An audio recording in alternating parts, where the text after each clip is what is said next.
information is often spread across locations, making collaboration slower than it should be. Moving large datasets between sites can introduce delays, increase costs, and create governance challenges when information must remain protected.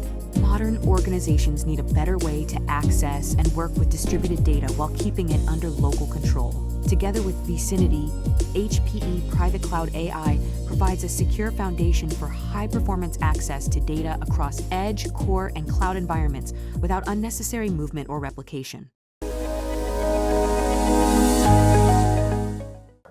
The best way for me to show a demo is to show a comparison between the traditional approach and the same approach using the Vcinity software. For this demonstration, all of the data is on-prem on the East Coast, and I'm going to show two things. One, we're going to transfer that data up into the cloud on the West Coast, and two, I'm actually going to have an application execute on that data over distance in real time.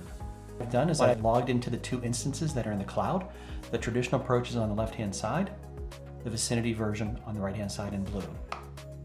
First, we're just going to move some data. I have a bunch of 10 gig files. These are just random numbers, and I'm going to do a simple drag and a drop from prem on the East Coast up into the cloud on the West Coast. We'll start on the traditional side, and what you can see is that data is taking about 12 minutes to move. We'll do the same thing on the Vcinity side. And in this case, instead of 12 minutes, we're going to do this in about a minute and a half.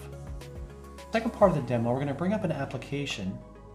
In this case, it's a 3D modeling tool for seismic survey, and we're just going to go ahead and render some of this data. Now remember, this application is running in the cloud on the West Coast, but the data is still 3,000 miles away on the East Coast. We're going to bring in some layers. We'll start on the traditional side. We'll select all layers. Do the same thing on the Vcinity side. You see the checks come up. I'm going to hit OK, and now you're getting the exact same experience as a user as if the data had already been moved into the cloud, but it hasn't been. Remember, this application is running 3,000 miles away from its data. If I go back to the traditional side, you can see when I hit OK, nothing happens. Eventually you'll get a little blue spinning circle.